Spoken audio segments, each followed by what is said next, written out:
Hey, hey, hey, happy holidays. Come on in, pull up a chair. Gaming Gang Dispatch is in the air.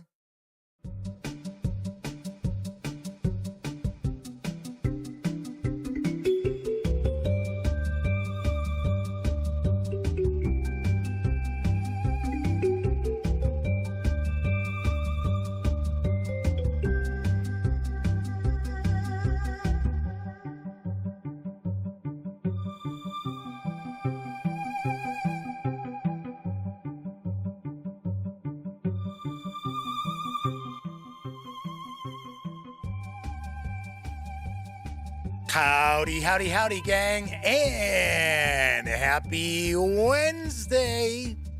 Welcome back to the Duct Tape Studios.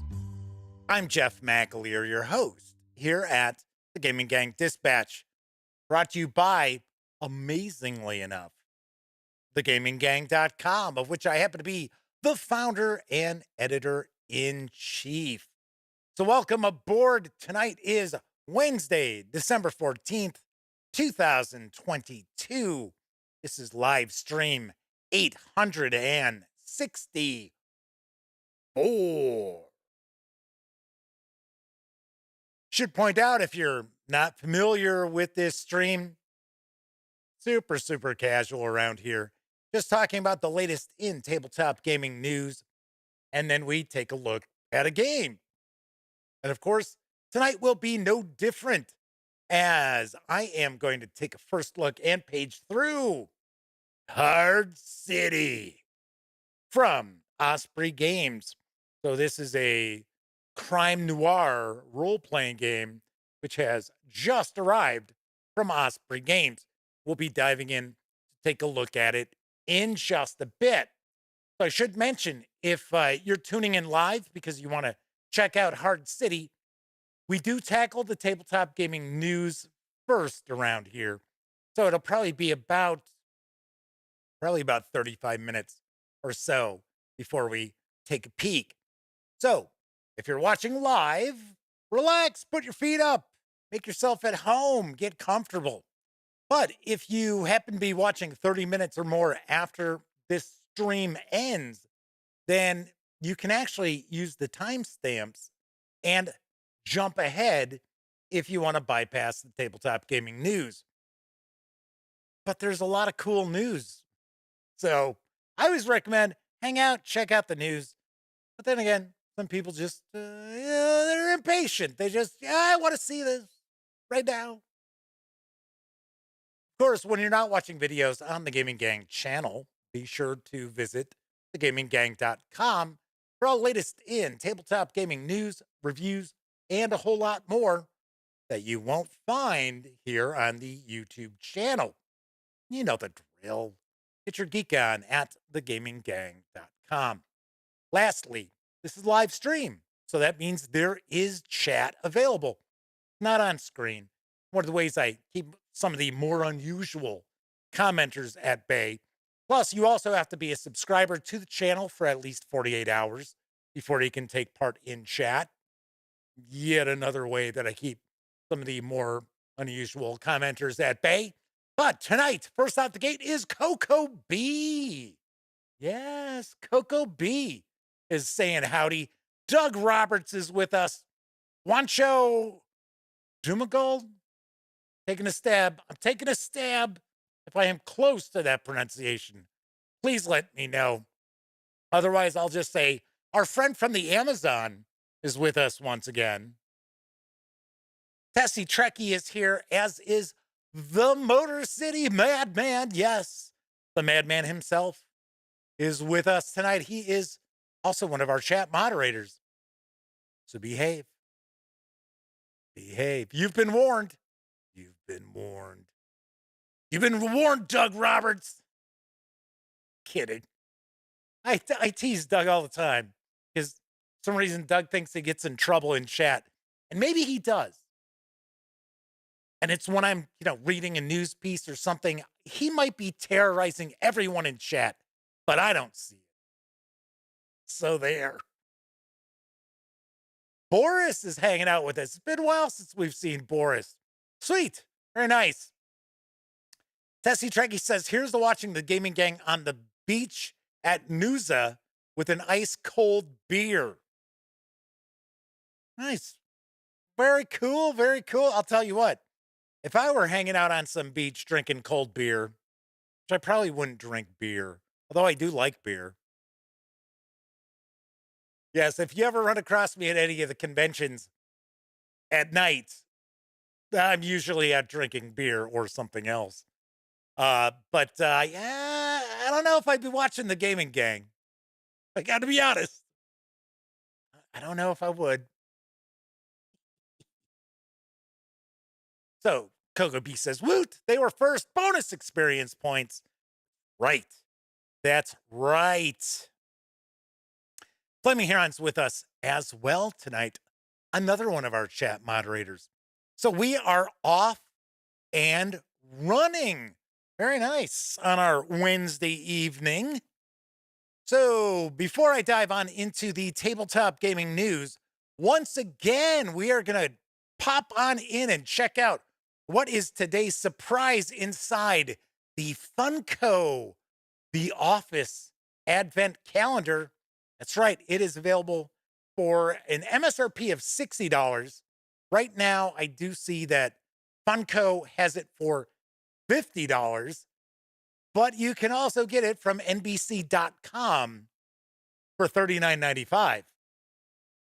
And this includes 24 Pocket Pop vinyl pops, or pop vinyl, I should say, from Funko. And they're all characters from The Office. So we're going to swing on over to the other camera because here I've got our Advent calendar. So yesterday, we got Toby. I swear, I think his last name is Flenderson, isn't it? It's like Henderson with an FL. Pretty sure.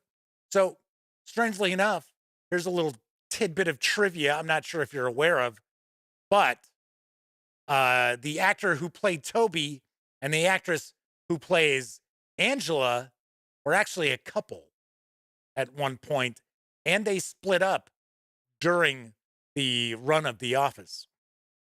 So thankfully, it was not one of those like Game of Thrones situations. I know you know what I'm talking about there, you Game of Thrones fans. So it wasn't like that. They could still be in the same room together, but I thought that was kind of unusual, kind of strange. All right, so that was yesterday's. So let's see what we've got today. Open this on up. And once again, as I pointed out, it's supposed to kind of sit up like that. But otherwise, if I did that, you wouldn't see. So let's see what we've got for the 14th. Doug says they're going to have to start watching from the shadows so they can stay out of trouble. You can lurk like Sarah D. All right. Looks like it is a male character. I know we still need to get Ryan. I would take a guess. Maybe that's who this is going to be. No, it is not. It is. Trying to remember the episode. That's because it's Jim, isn't it? If I remember correctly. Or is this, what was his name? Robert California? No, I don't think so. I think this is Jim because that's Jim's hair. That's kind of wild. Yeah, because, we still need to get Phyllis and, oh no, we did get Phyllis, didn't we? Yes. We did. We did get Phyllis, but we still need Kevin. We haven't gotten Kevin. So, kind of weird. Kind of weird. I got to admit, I think these are kind of cool. And what these are actually the standard pops, but they're like shrunk down to an inch. Of course, the mold is shrunk down to an inch. They're not using a shrinking ray on the pops, but there we have it. Oh, wait a second. I know what this is from. This is Jim from that goofy ass movie that they shoot. He's the bad guy. He's the villain with the golden face. That's what it's from. Sitting there like, I know what this is from. All right, there we go. There you have it. I think it's kind of funny. So as a like to give you a better like reference of the size, that's how big these pocket pops are. And I gotta be honest, for well, if you got it through NBC, uh $39.95, you get 24 of them. That's not so bad. You figure regular pops go for pending between 10 and 20. So kind of cool. Mr. Eddie T is with us, as is Sarah D. So all four of our chat moderators are with us tonight. And before we jump on into the news, I do want to mention there's a little bit of reverb in the audio tonight. Just a hint, just a sprinkle of reverb. So you'll have to let me know what you think.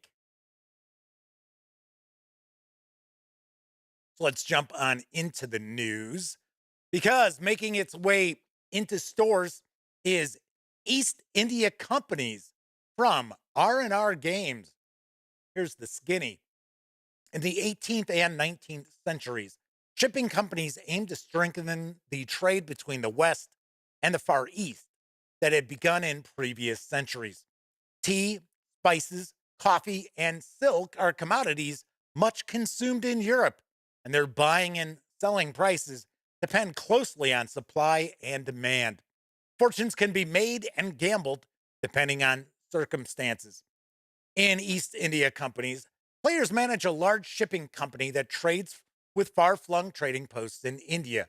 They must manage their ships and invest in buying shares of their own company or those of their competitors. Most importantly, players have to keep an eye on the constantly fluctuating market prices. Is it better to invest your money in the stock market or in buying goods?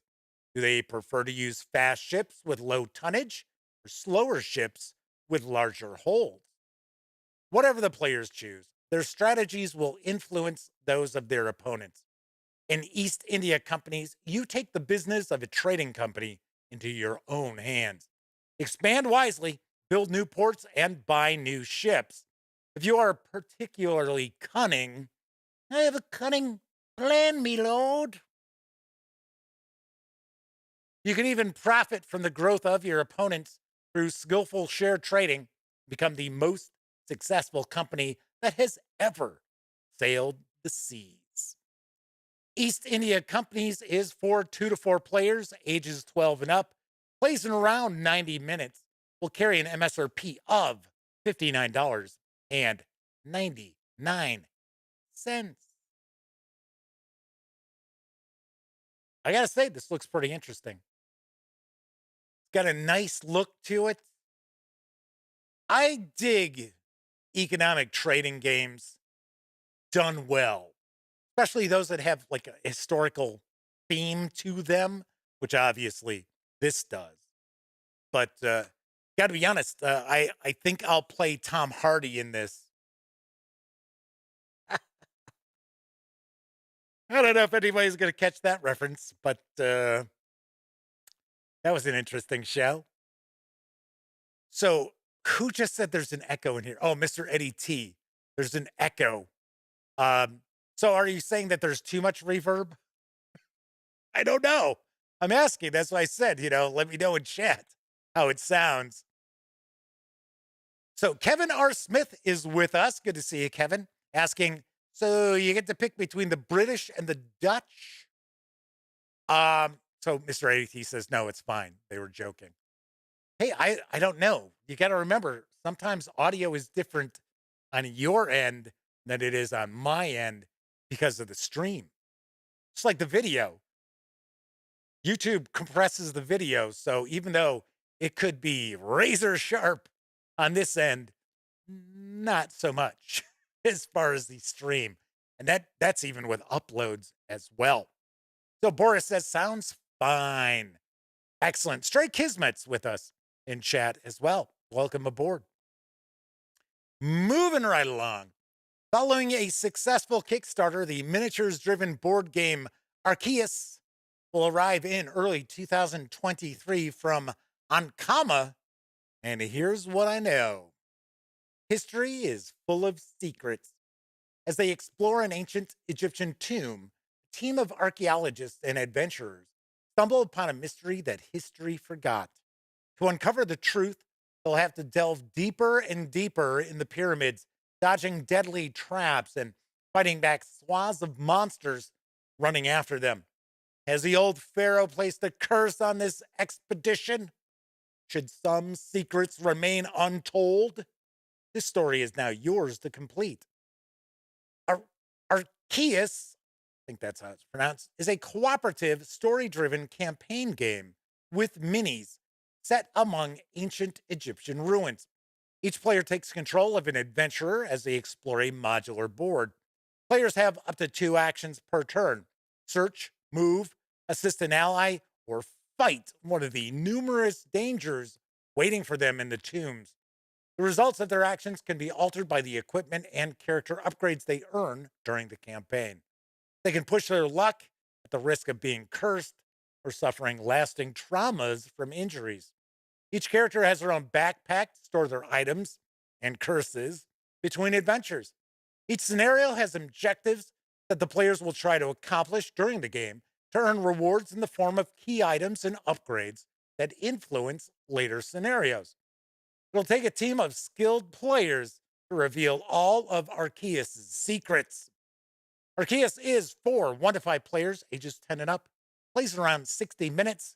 Core game carries an MSRP of $119.99.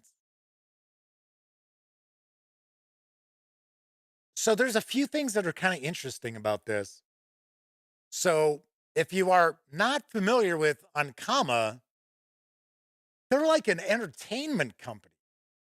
So they're not just a board game company. They like make animes and all different stuff.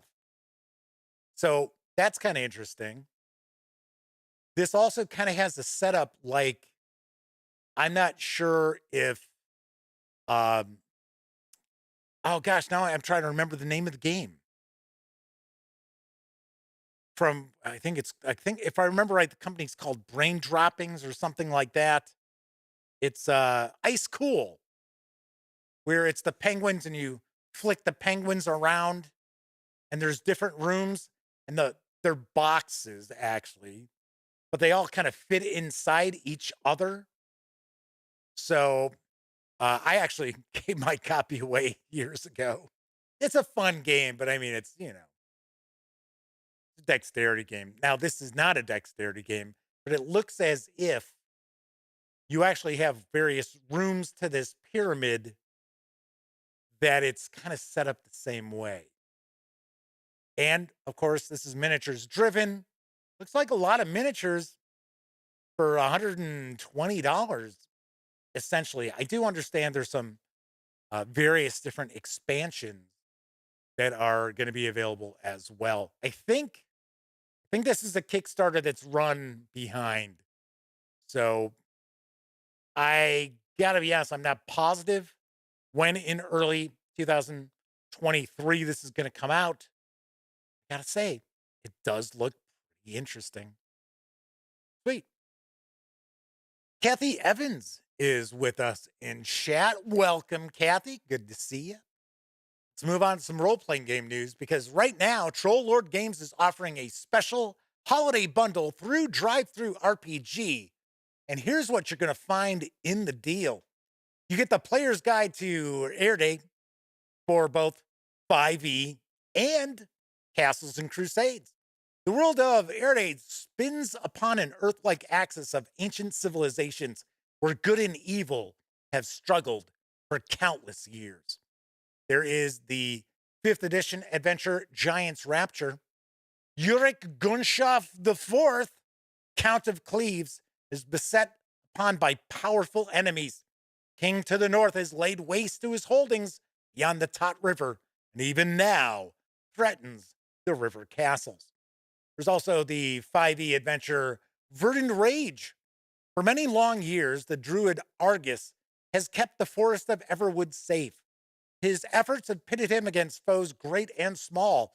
No matter the challenge, Argus has always found the wherewithal to overcome evil. But his researches have of late gone foul. There's the 5e adventure Sword of Rami. For generations, the kings of the small realm of Inalu have held the Sword of Rami as a symbol of their people. Wonder if it's the Sword of Sam Raimi. Nah, it is brought forth only when a new king is crowned. But the unthinkable has happened. While transporting the sword through the Fushton Bottoms, a group of stalwart heroes were ambushed by a contingent of lizard folk, led by a female twilight elf. Quickly overcome, the heroes were left for dead, and the sword taken. Then there's the Castles and Crusades adventure, A Druid's Lament. A few decades gone, a young half-elf woman named Aspasia ventured into the Minamar. Born to her elven mother and raised among the Fey folk, Aspasia has love and respect for the Sylvan land. Her grandmothers lived in the Minamar centuries before, and Aspasia traveled there to reconnect with her ancestral home. So it was for a great while, and she lived in peace. She spoke to the wild like no other, and traveled with a stag who bore a crown of horns. But in time, men came, and they built homes as men do, and for their homes they cut trees, and they feasted as men do, and for their feasts they hunted the wild game. Thus it was that Aspasia found the men one eve feasting upon the stag. She cursed them. She called upon the forest gods to bring them death, ruin. Thus it was. There's also the Castles and Crusades Brindisium Adventures. South of the fabled Durkenfold lies the dry plains of Brindisium. Sometimes some of these names, some of these creators ought to think they don't roll off the tongue so well. Here men dwell in the shadow of an empire, ancient yet reduced. Here legions are fierce, here government controlling, here lands are wild and reckless. It actually includes 2 high-level adventures. Then we've got the Castles and Crusades adventure, Fortress of the Three. Enter Dirty Bobby's Roadhouse, and you'll likely to find more than you bargained for, whether in coin or blood. Full Broth Bearhair, I swear that's what it says, has come looking for his men. Camped along the shores of Lake Ugashton, they've begun the construction of a trading post. And then suddenly, they were gone. These 8 PDFs would normally run $78, and out of the 8, 6 of them are adventures. Right now, you can score this bundle absolutely free. You heard me. It's a gift from the fine folks over at Troll Lord Games. I will mention this is not an easy bundle to find on DriveThruRPG. So what I would definitely recommend is, in fact, you know what I'll do? I actually post the news piece once the show is over. So I have a link in the news piece. Normally, the news pieces don't post until the early morning following the show. But for this, I will post this early so that you can check out the link, because I stumbled across it. And I know Flaming Heron mentioned it last night. And I said, well, I'll go look into it. And I know it was buried in the email. Flaming Heron just pointed out that they got the email too. I get an email that usually lists like everything going on with the One Bookshelf sites because I'm an affiliate. And I couldn't track it down again. So I actually had to search around. Like I said, if you go to DriveThruRPG and just like even look at like Troll Lord bundles, you will not find it. Kevin says they got it too because they got that email. So there you go. Doug says they think those guys need the Manscaped Lawnmower 4.0. I believe he's talking about one of the images or one of the adventures here. That's pretty cool. Some free adventures. Come on, never say no to that. And the Castles and Crusades and 5e. So relatively easy to port those over as well. On to the next news piece. The latest Mutant Crawl Classics adventure is now available in print and PDF. Here's what I know about Into the Glowing Depths. It's a level 2 adventure for Mutant Crawl Classics. A menace awakens in the irradiated ocean depths of Terra AD, one desiring the conquest of the lands above. Standing between an army of mutant genetic experiments and world domination is an isolated research facility miles beneath the ocean's surface. From within that remnant of the ancient times, most unusual intelligence seeks heroes to act on its behalf. The characters soon find themselves in a hostile environment beset by enemies on all sides, but with rich rewards awaiting them if they can prevent the mutant army's conquest. Will they succeed in thwarting an evil spawned in the glowing depths of the post apocalyptic future? Or will they breathe their last breath deep, deep under the sea? Explore a deep sea research installation dating back to before the apocalypse and discover the wonders and terrors it contains. Make your stand against a marauding army that threatens life both above and below the waves. Also serves as the perfect gateway to further adventures under the post-apocalyptic waves of Terra AD, providing artifacts, allies, and mutations to help explore the glowing depths. The 24-page adventure with PDF is available for $9.99 from the Goodman Games website, or if you want to just grab the PDF alone, you can do so over at DriveThruRPG for $6.99. Always good to see new Mutant Crawl Classics and Dungeon Crawl Classics adventures arriving from Goodman Games. Although I got to admit, I did not review. Oh, I shouldn't say that. I should say I did not give Mutant Crawl Classics as high a review score as I did Dungeon Crawl Classics. Although I like Mutant Crawl Classics, I thought it felt kind of bare bones compared to Mutant Crawl Classics. So there is that. But if you're looking for that, I guess we'll say Gamma World vibe. You're looking for, little oddball post-apocalyptic, then you're looking in the right place. That is for sure. So Coco B says they're going to pop a tape in Memorex, obviously, to watch later. They're off to play some first edition D&D for the first time in 35 years. Enjoy. Have a good time. Don't forget to bring your 10-foot pole. All I'm going to tell you. Finally, now available in PDF from my friends over at Cubicle 7 Entertainment is Vault 5e Uncharted Journeys. Here's the scoop. From the award-winning team that brought you Doctors and Daleks, Adventures in Middle-earth, and Victoriana 5e, comes Uncharted Journeys for 5e. Uncharted Journeys brings detailed travel rules to the 5th edition of the world's most popular role-playing game and provides in-depth yet simple rules for creating memorable and compelling journeys. Make travel a fun and rewarding part of your 5e game. Undertake perilous journeys as your intrepid party blazes new trails across strange and uncharted lands. Strike out across unforgiving tundra and forge your path through deadly jungles as you battle to reach your destination. Experience travel in 5e as never before with thousands of possible encounters.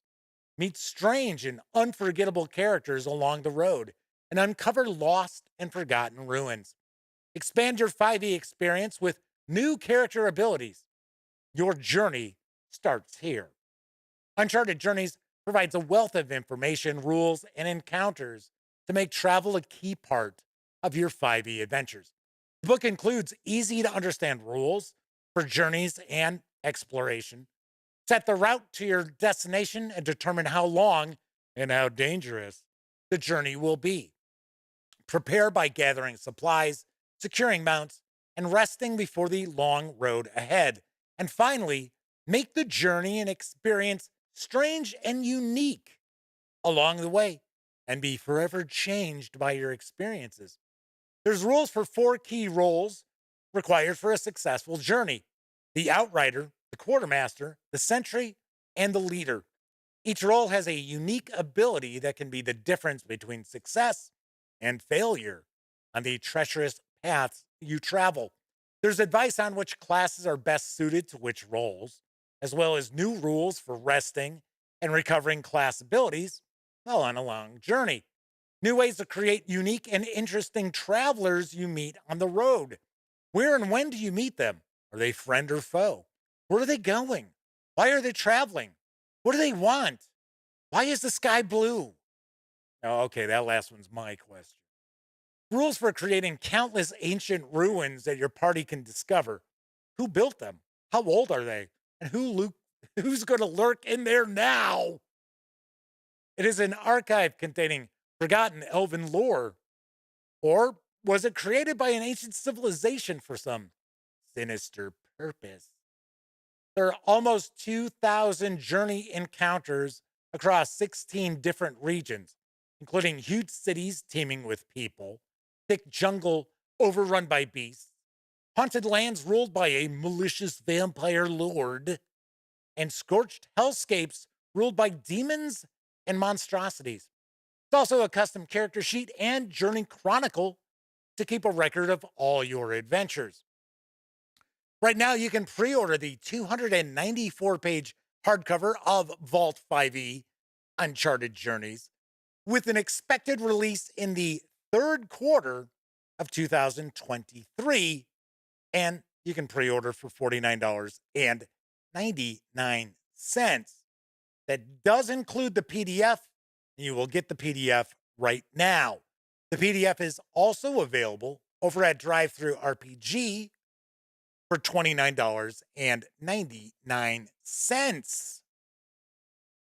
Yeah, there we go. I know this was something that Dominic McDowell and I spoke about at last year's Gen Con.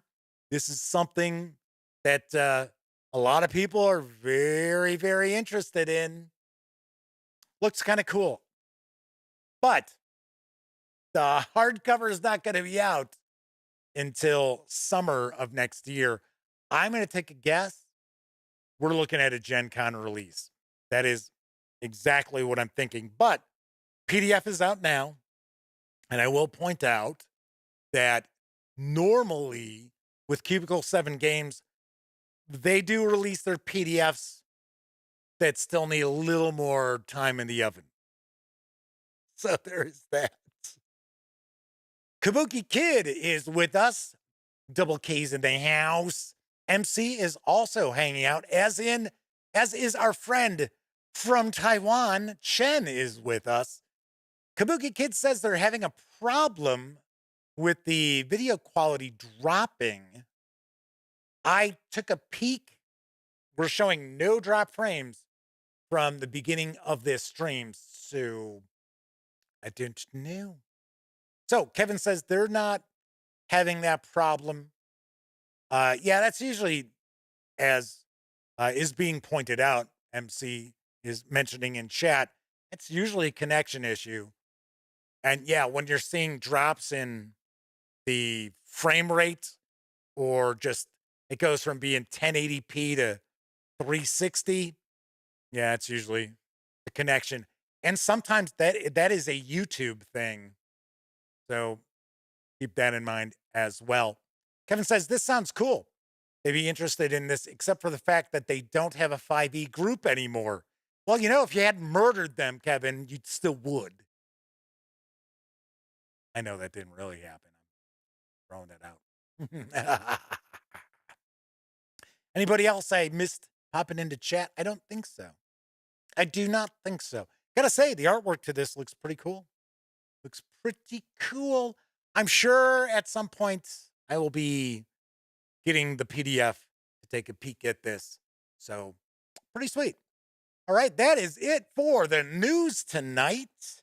Pretty cool bunch of news there. Don't forget, like I said, I will post that news piece within a few minutes of the stream ending. So if you want to grab that Troll Lord bundle for free, you'll have the link, take you right to it. Right, as I was talking about DriveThruRPG, I should mention that the Gaming Gang, thus the Dispatch, is affiliated with the One Bookshelf sites. So if you are going to visit DriveThruRPG, please stop by thegaminggang.com first. Click on one of our banner ads. That way, if you happen to make a purchase, I get a small portion of that sale. And all those nickels, dimes, and quarters really do help add up and keep thegaminggang.com around.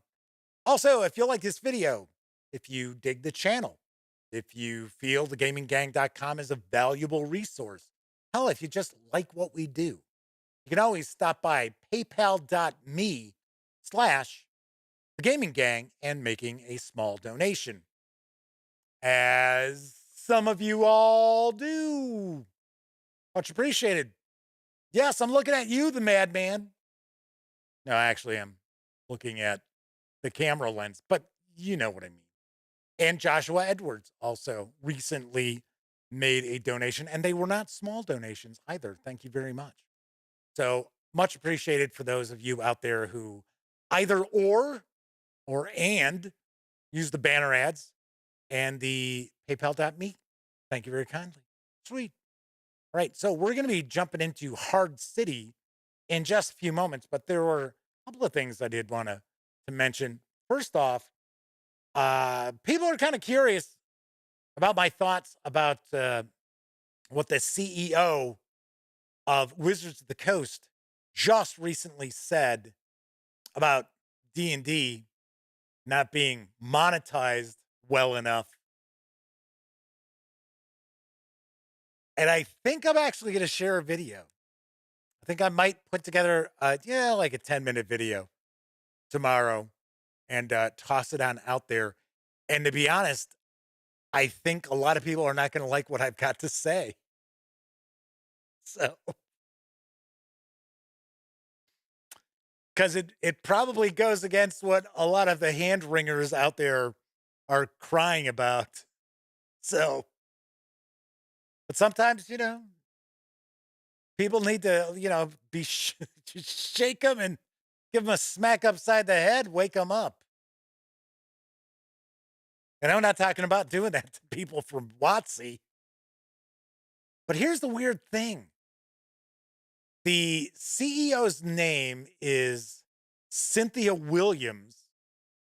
And under TSR, we saw TSR take a turn for the worse when their CEO was Lorraine Williams, no relation. But although I will point out, TSR also made a lot of money under Lorraine Williams too. So, as MC points it out too.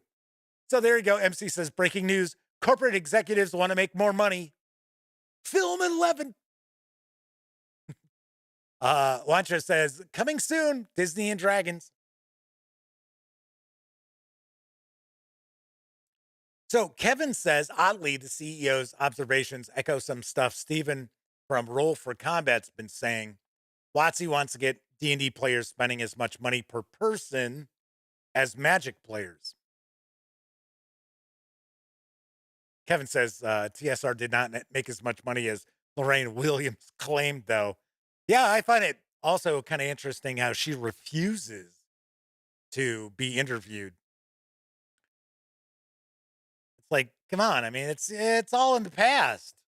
Plus, not everyone hates Lorraine Williams. I mean, there were good things that happened at TSR under her watch. It's the people who staunchly defend Gary Gygax in all things are the ones that, have this hatred for her. Myself personally, got to remember, I say this all the time. I was already gone from D&D by that point. So effectively, I have no dog in the fight as far as that story. Yes, I feel bad for Gary Gygax that, he got screwed out of his own company, but he had opportunities to save it.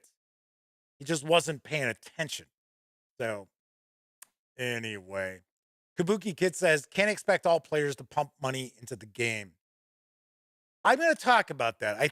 Like I said, I think I'm going to put together a short video about 10 minutes long. And to me, it's just common sense stuff.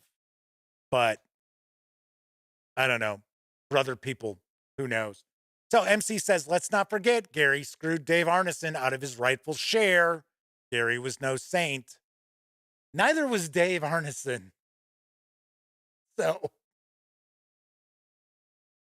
yeah, they all have their good side, bad side. They're human beings, right? Everybody's fallible. Everybody, most people have some sort of an ego. So, yes. I got to point out, I think I've said this before, that Blackmore documentary that they kind of advertised as the real story behind Dungeons and Dragons and stuff like that. It's an interesting documentary, but it's certainly not the inside dope on D&D and the creation of D&D. It's more Dave Arneson was into miniatures, stuff like that, and it led to him making like house rules for chainmail. All right. So MC says, yeah, it's why we shouldn't treat these people as gods. I never do. I never do. I'm not perfect by any stretch of the imagination either. So Madman says they purchased extra books for those at the table that were laid off, not working as well as those for younger gamers at the table. Just like GMT Games, man, they are so cool. I don't know if they're still doing it, but I think they are. I just don't think it's as well advertised, I guess. But GMT Games was always, if you were out of work, let them know, tell them a couple of game titles that you'd like, and they would send them to that person free of charge. I thought that was so cool of them to do because, they understood. Yeah, being out of work, stressful. Money being tight, it's stressful, and need to blow off some steam.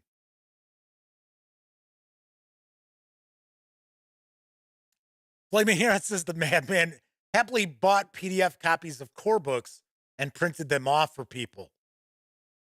Actually pirated the PDFs. And then went to gosh, what was it? Because they used to be all over the place. Now you can barely find them. Kinko's. Went to Kinko's and had to print them up.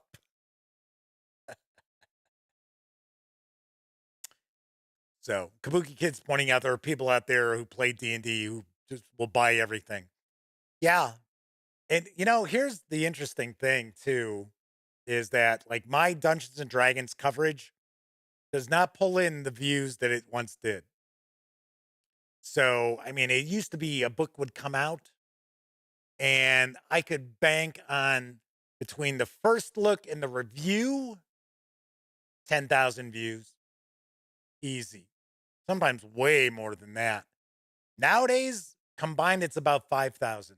And I think part of it is that some of these Dungeons and Dragons fans have realized that I am not here to just give a free pass to everything Wizards of the Coast does. So it's not like, oh, this is fantastic. This is another 10 out of 10.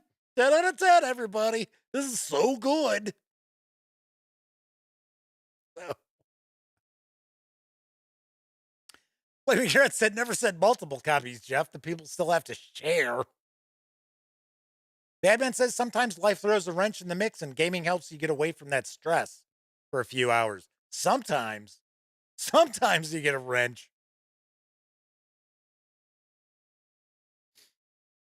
All righty. Anyway, so I did want to mention that about the D&D thing. I'm kicking it around. I don't know. But I mean, it's just kind of irritating, some of the stuff I'm hearing from people. Because it's like, stop being a crybaby. Grow up.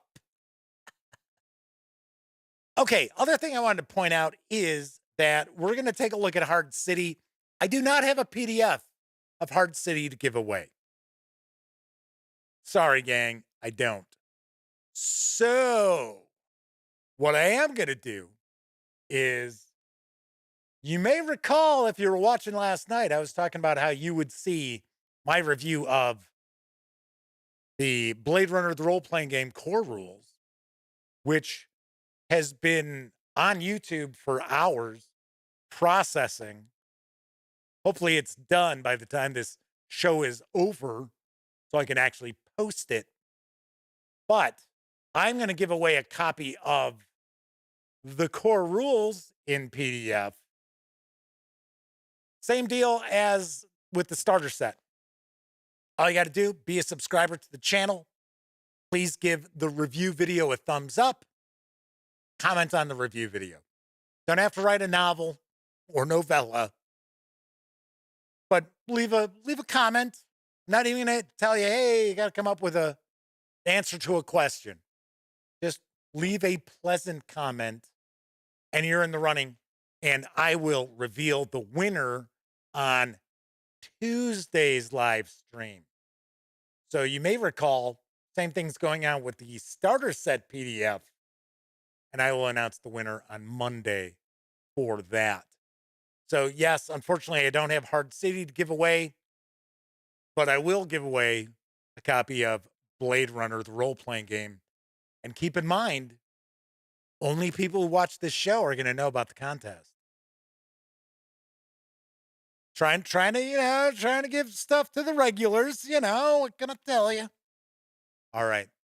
Anyway, Kevin says, funny thing is, I've seen people who obviously signed shill contracts and are struggling to only insinuate about a bad product's problems, so they're not being completely dishonest. Well, if they're a shill already, might as well just, ignore problems. Yes. All right. So we're going to jump into Hard City in just a moment. But first, I think it's time for a brief intermission. It's intermission time, folks.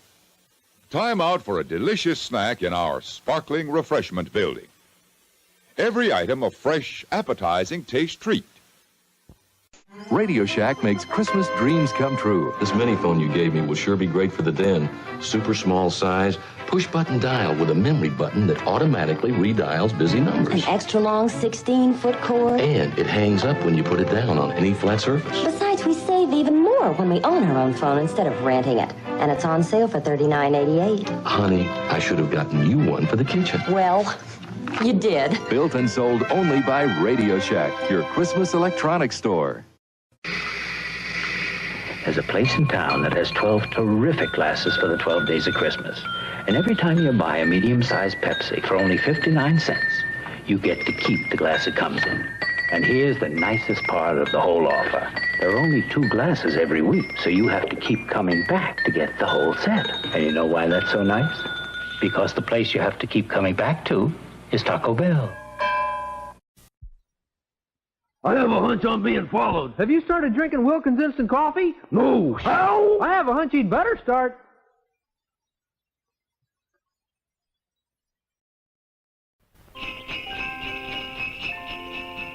It's holiday time, and Beauregard cries, Hey, look, There's a snowman ringing our doorbell. And Elsie says, that's no snowman. It's Elmer with a surprise. Borden's Eggnog, the extra special holiday drink. Borden's, very big on flavor. Wow, Borden's Eggnog. Now we can have a party. Borden's Eggnog is the delicious holiday treat the whole family loves, right from the carton. It's made with lots of eggs, milk, and real sweet cream. Rich and creamy, better than the best milkshake you ever tasted. Borden's, very big on flavor. This is the only time of year you can get it. So ask Mom for Borden's Eggnog today. So by Borden's, very big on flavor.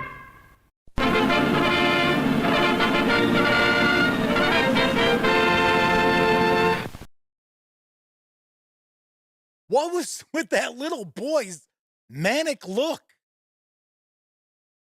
How much booze was in that eggnog?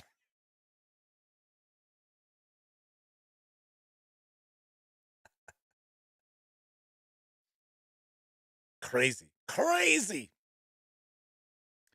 All right. As I mentioned previously, tonight we are going to take a first look at Hard City from Osprey Games. It's written by Nathan Russell with artwork provided by Louis F. Sands. The 160-page hardcover carries an MSRP of $25, or you can grab just the PDF alone over at DriveThruRPG for $17.50. Yes, Kabuki Kid said that kid is all rummed up. And Flaming Heron says that kid's having a very Merry Christmas.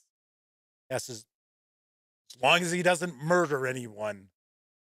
Kid looked, it's seriously, that was like a manic look. Like, don't take this eggnog away. Kevin says, yep, he got the spiked eggnog.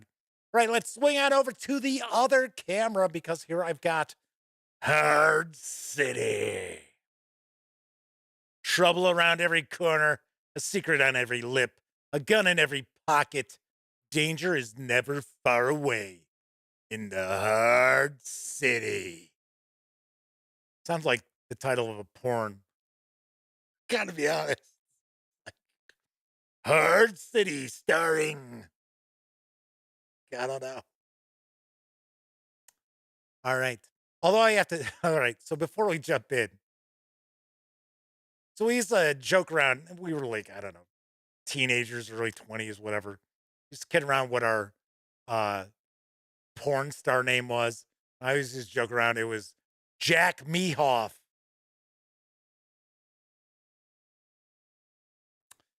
Yeah. All right. Let's see what we got on the back here. Two-bit thugs, hard-nosed gumshoes, intrepid reporters, and femme fatales, all doing what they must to survive in the Hard City. I woke with a start, my mouth tasting like an old glove, my head pounding from the events of the previous evening, almost channeling like Raymond Burr. Yes, Mark, draw my bath.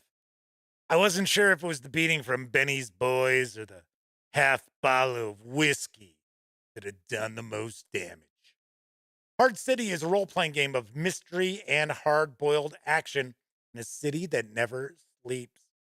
Character creation is swift and simple, generating competent yet flawed individuals and focusing on what sets them apart as they walk the fine line between right and wrong. Fast action resolution places the emphasis, on the momentum of the plot, while the sandbox setting provides evocative hooks for adventures, fight crooks, rescue the innocent, thwart blackmail plots, or start them, or uncover corruption in the mayor's office. So, Tessie Trikey said that the Wilkins and Wontkins video had a very noir feel. Yes, I specifically actually did that one because we're taking a look at Hard City. So Kabuki Kid says, cue the sad saxophone music. Yeah, we'll bring in Kenny G for a bit. Kevin also says, nice use of old style fonts to evoke the era. Actually, font kind of reminds me of those old like paperbacks you would see. So I do want to point out a few things before we jump on in. First of all, fine folks over at Osprey Games did provide me with this review copy. But of course, as always, no one affiliated with the gaming gang has received any other sort of compensation for me to share this coverage with you. And as we've been discussing shills previously, it's important that you know that. I'll also be hanging out picture in picture as I always do. So, means I'll be cutting off a little bit of the upper left as you see. We're not going to look at each and every page, which, as I believe was the Madman was pointing out, the page count for this is actually shorter than we're used to seeing with Osprey hardcovers, although the MSRP is $10 less than we normally see as well. So usually their hardcover RPG releases are $35 as far as the MSRP, and the PDF is usually like $24.50. Which I got to be honest, you would think you'd see a bigger difference in pricing between an actual hard copy of Hard City and a PDF. All right, so let's take a look, see what we've got here. So we've got Noir, inspiration, what you need, what you do, how you do it. Who the hell are you? Trademarks of your character, edges, flaws, drives, ties, moxie, grit, belongings, starting bonuses. So it looks like character creation is 20 pages or so. Getting into trouble. So action resolution is known as a check here.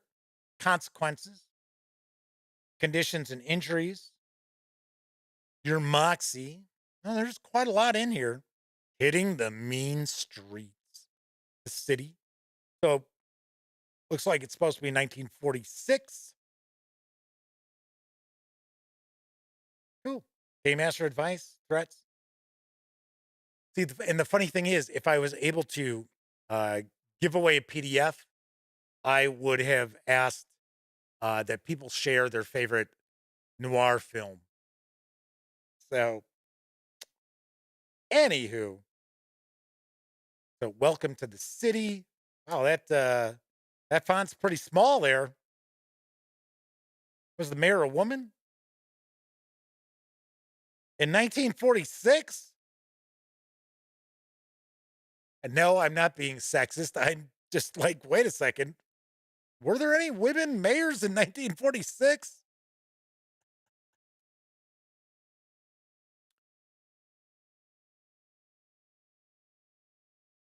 So Kevin says that period was when film noir became a thing, so it makes sense. Oh yeah, I would obviously think this is set in the 40s, in the late 40s.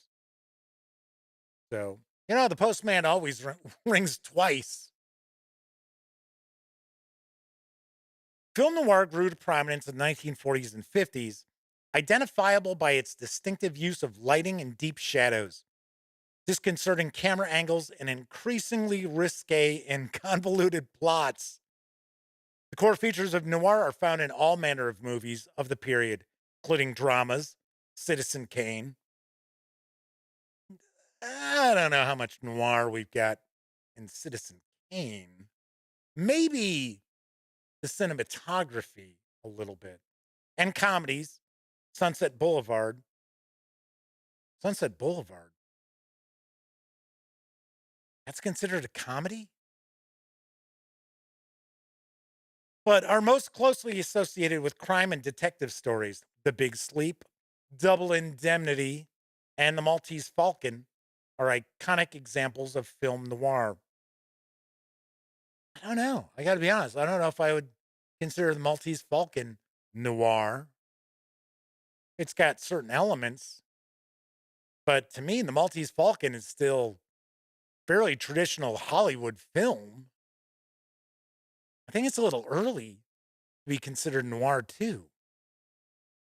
I don't know. Kabuki Kid says Maltese Falcon is a favorite of theirs. Talking about vintage films. Yes.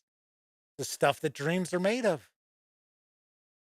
Talking about mood, cynical heroes, dangerous dames, and devious dilettantes. The Living City. So for the inspiration, we've got The Big Sleep, Maltese Falcon, Double Indemnity, definitely is noir. Postman Always Rings Twice. Yes, of course. The Big Heat, Night in the City, Chinatown, LA Confidential, Sin City, The Black Dahlia. Not a very good movie, though. Gangster Squad, another not so good movie. And Motherless Brooklyn, which I have not seen. So television shows, Martin Caine, Private Eye. Well, yeah, thank God that's on Amazon. Oh, I'm sorry. Here's that Netflix. I don't think you can get your hand on a lot of this stuff. Men Against Crime, Dragnet. I don't see Dragnet being noir. M Squad, Peter Gunn. Yes, Peter Gunn, I would say, is noir. Perry Mason, Mike Hammer. Yeah, okay, give you that one. Man with a Camera, not familiar with that. The new Mike Hammer was Stacy Keach as Mike Hammer. And Mike Hammer, Private Eye. So, Flaming Huron says, they don't know. Maltese Falcon would be classic noir. I don't find it. We're not going to like debate all this stuff because I mean, everybody's opinion is going to be different. For one, I think the Maltese Falcon is far too early. It came out far too early to actually be considered noir. And as far as its like cinematography, not noirish at all. But see, I guess to me, film noir, a noir film has to have a particular look. I mean, that's just how I look at it. So we got novels. So yes, James and M. Cain, he's got quite a few of them in here. Raymond Chandler, yes. Dashiell Hammett, Mickey Spillane, yes. Chester Himes, I'm not familiar with. And James Elroy, yes. LA Confidential is a great movie. So, discussion of True Detective, yes, with the Lovecraftian over, like, kind of like, well, I should guess I'd say, yeah, I guess they're overtones, but not really undertones. The King in Yellow. So Kabuki Kid says, yeah, I wouldn't see Dragnet as noir. Right, so what do we need here? We're going to need a D6. All right, we need 6-sided dice. So this game utilizes a D6, a D66, and D3. Is that it? That is it. So we need 2 6-sided dice. Well, here it says a whole bunch. So if you are not overly familiar with a D66, normally you'll have a couple of different options as far as, because this is why I was going to mention, I've seen D66 where you roll your dice and the lower number is your tens. So 56. 56. Yeah, I busted out my loaded dice. 15. Right? So I've seen that before. And it's been called D66. But the reality is, what D66 should be is 2 6-sided dice of 2 different colors.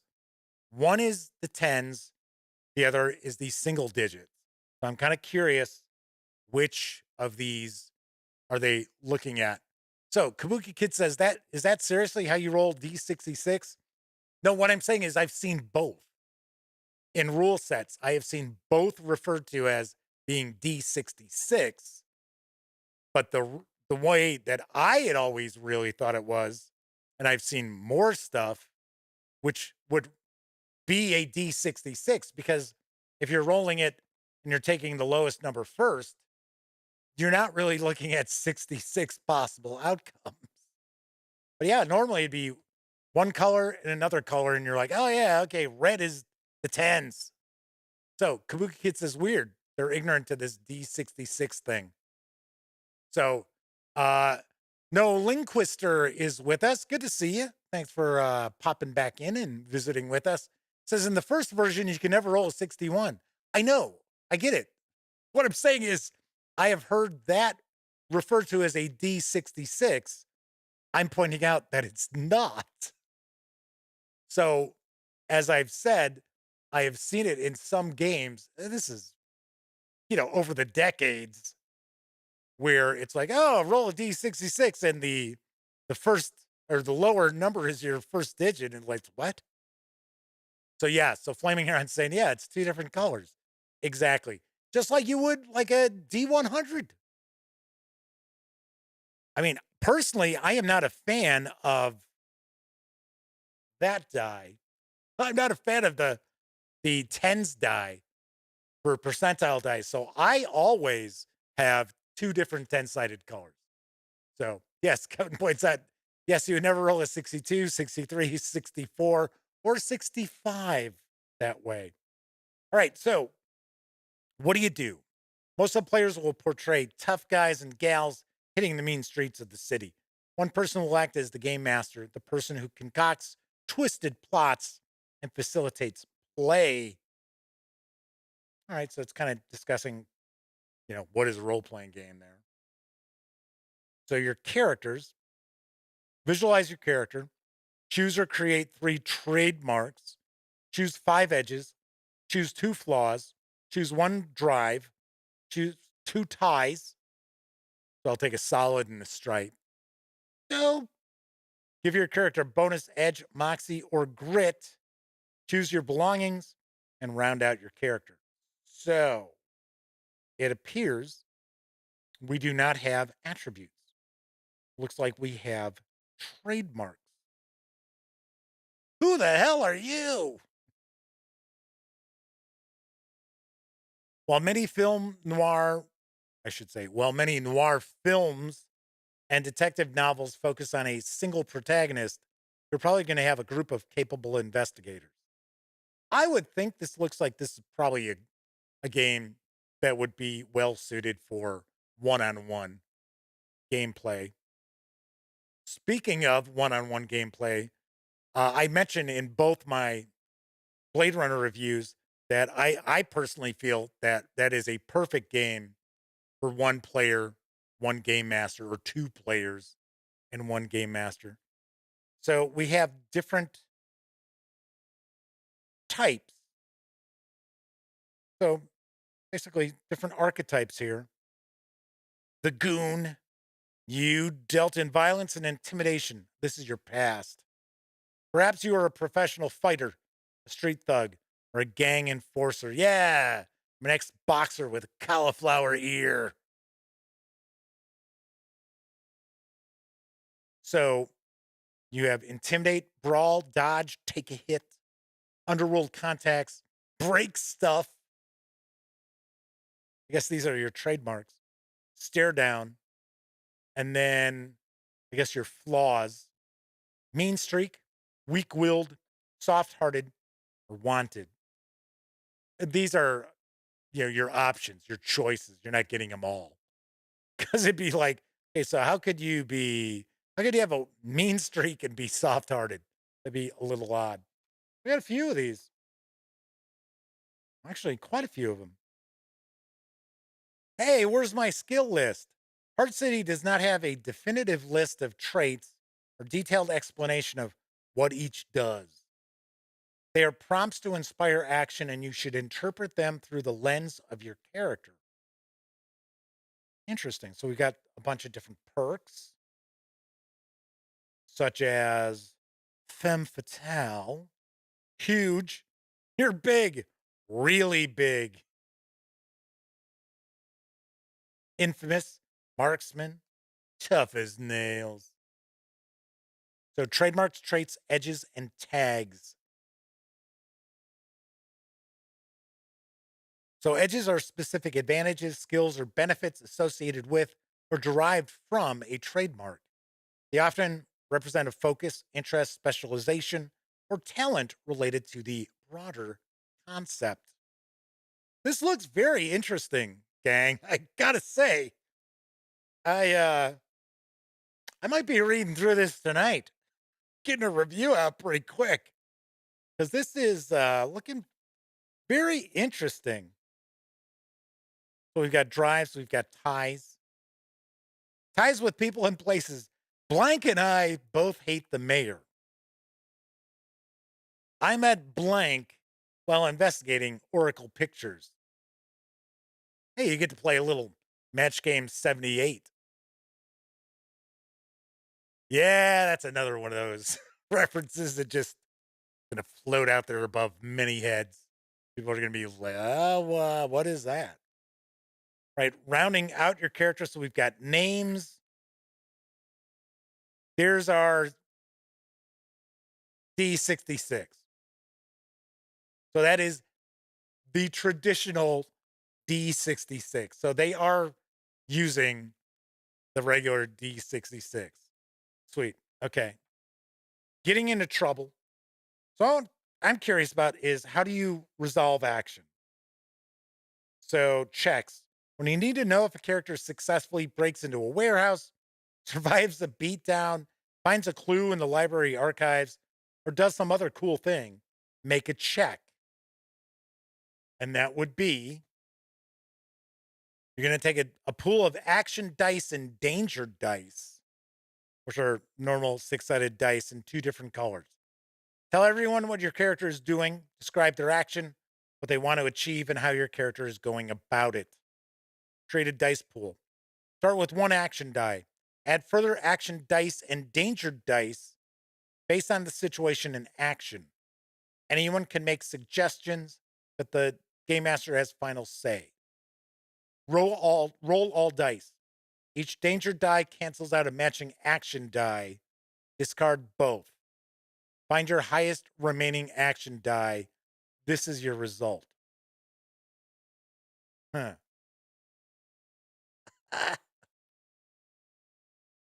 Kevin says, I like games that give the player characters pre-existing relationships or bonds other than we all like loot and fighting.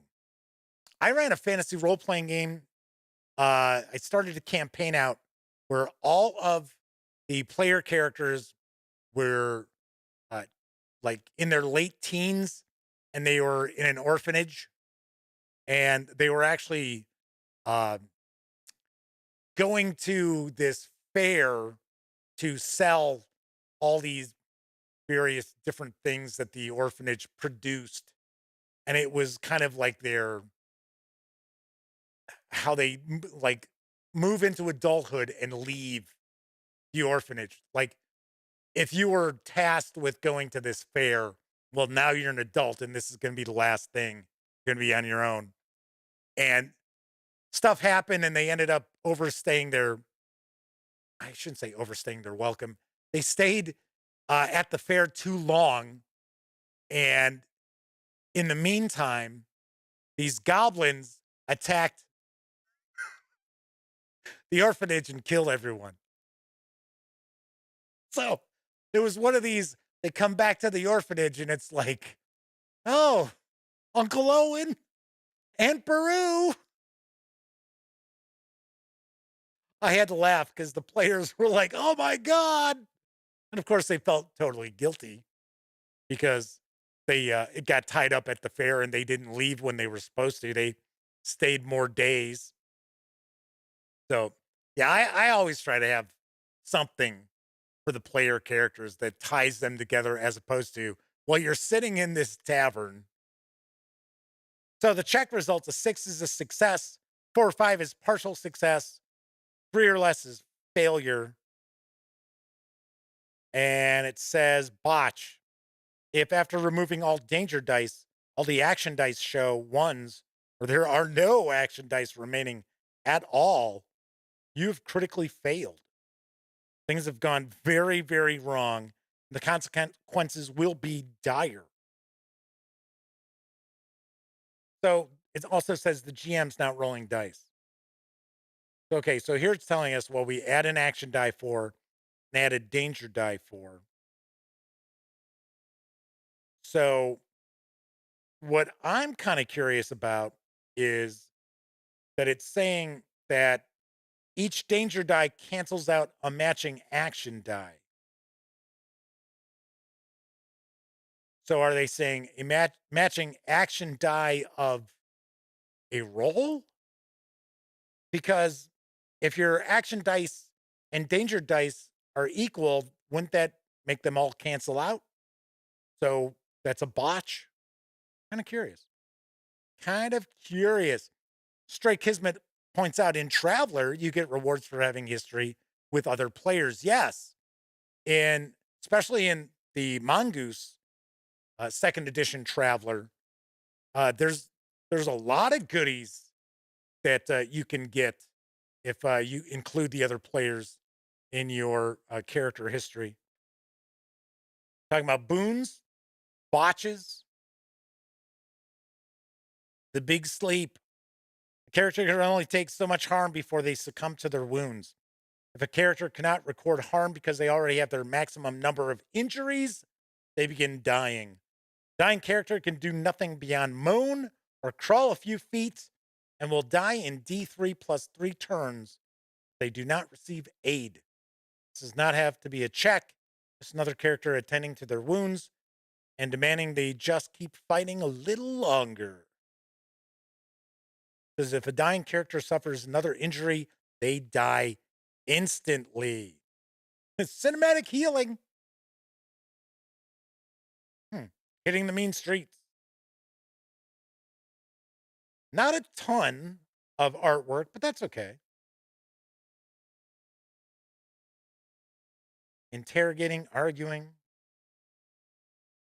I sort of get the impression that this would make for an interesting one-shot game, or like real short, 2-3 session adventures, stories. So we get the city with some pricing, crime and criminals.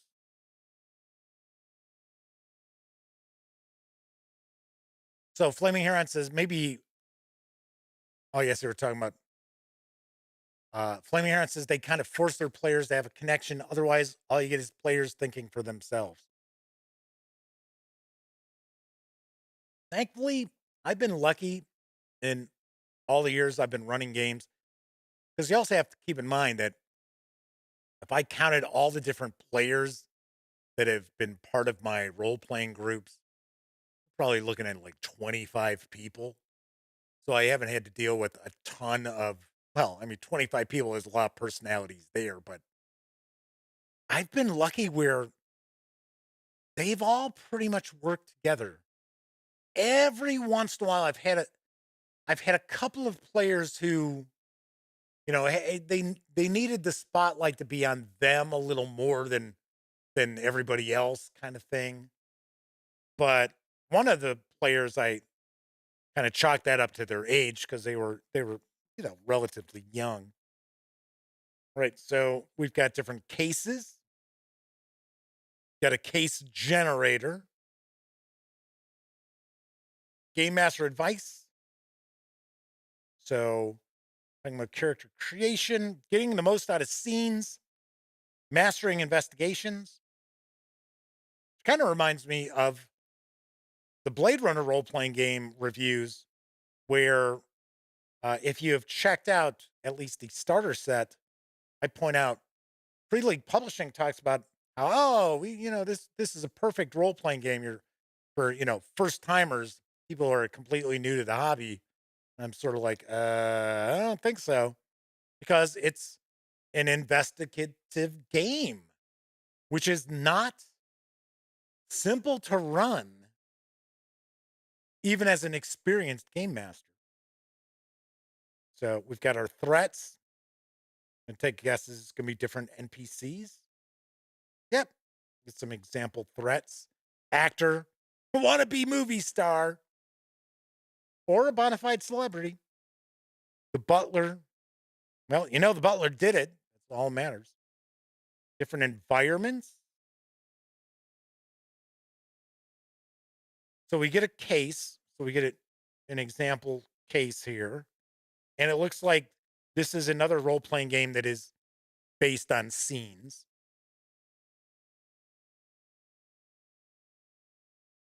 Our web of clues.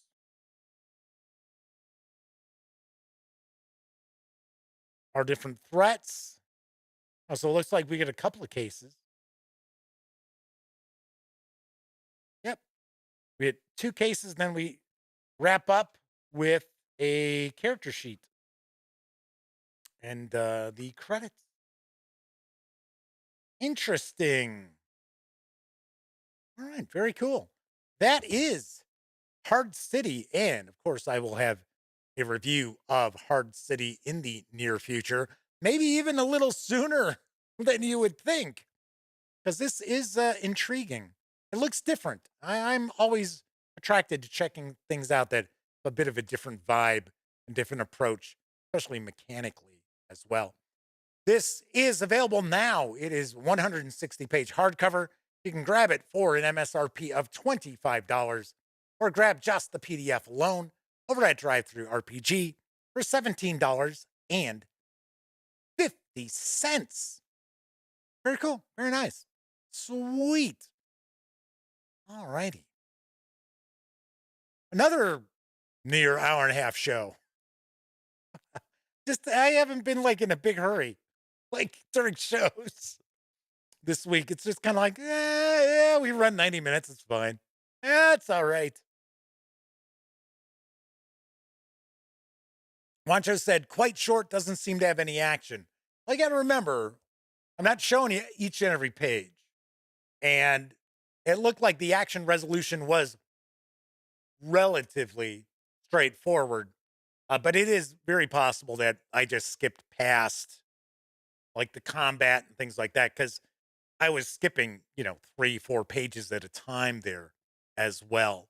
So, so did I catch out of the corner of my eye that it is Sarah D's birthday today? Is that what I'm seeing?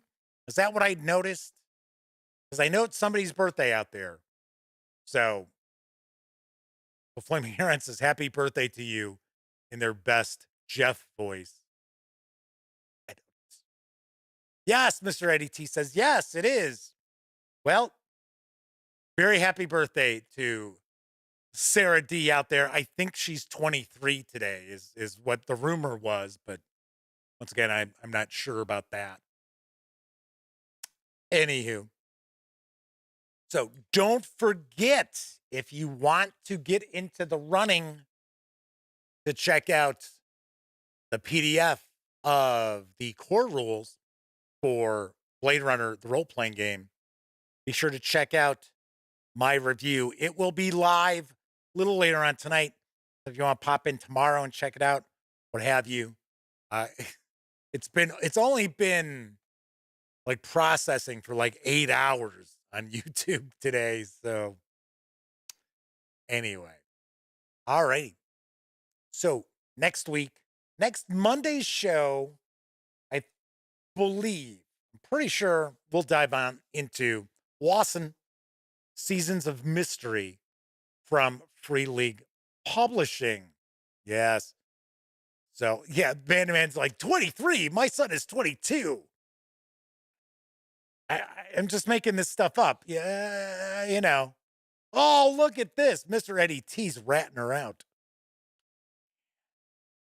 Oh, no. No wonder they watched the show in different rooms.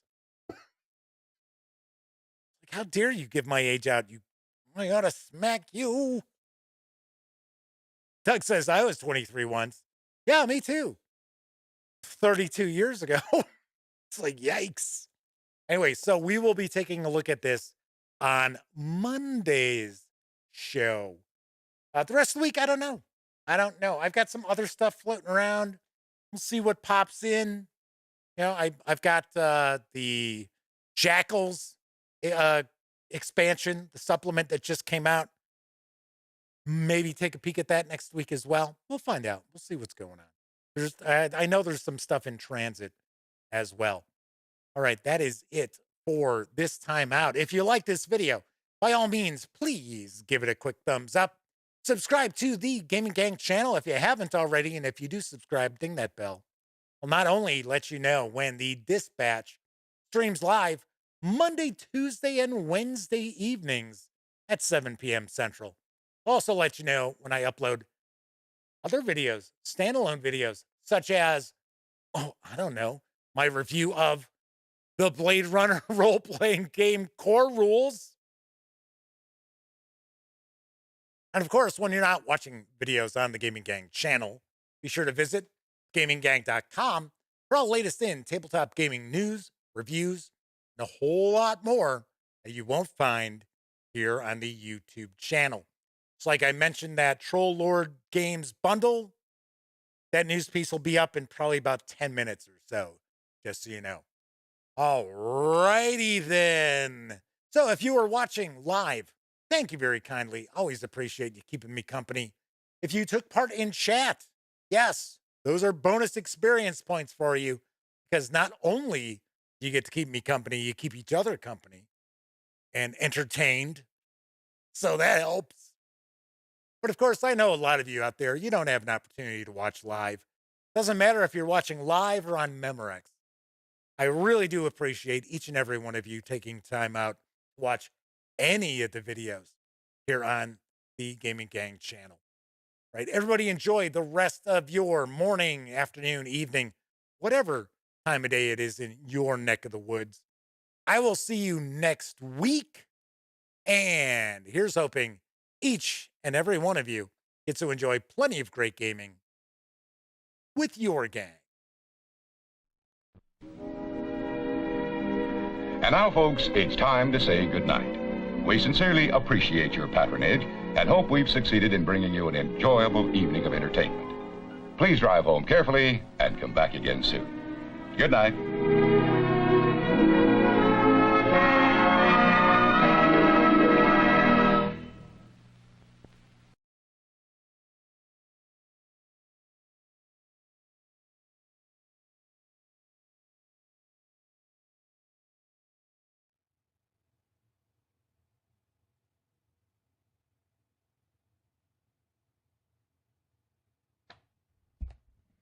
Oh, hey, you're still here. Well, that's okay. You don't have to leave just yet. In fact, why don't you subscribe to the Gaming Gang channel right here, or take a peek at the latest live stream, or even find out what YouTube recommends you check out from the channel. And of course, I'm Jeff McAleer. Thanks again for watching.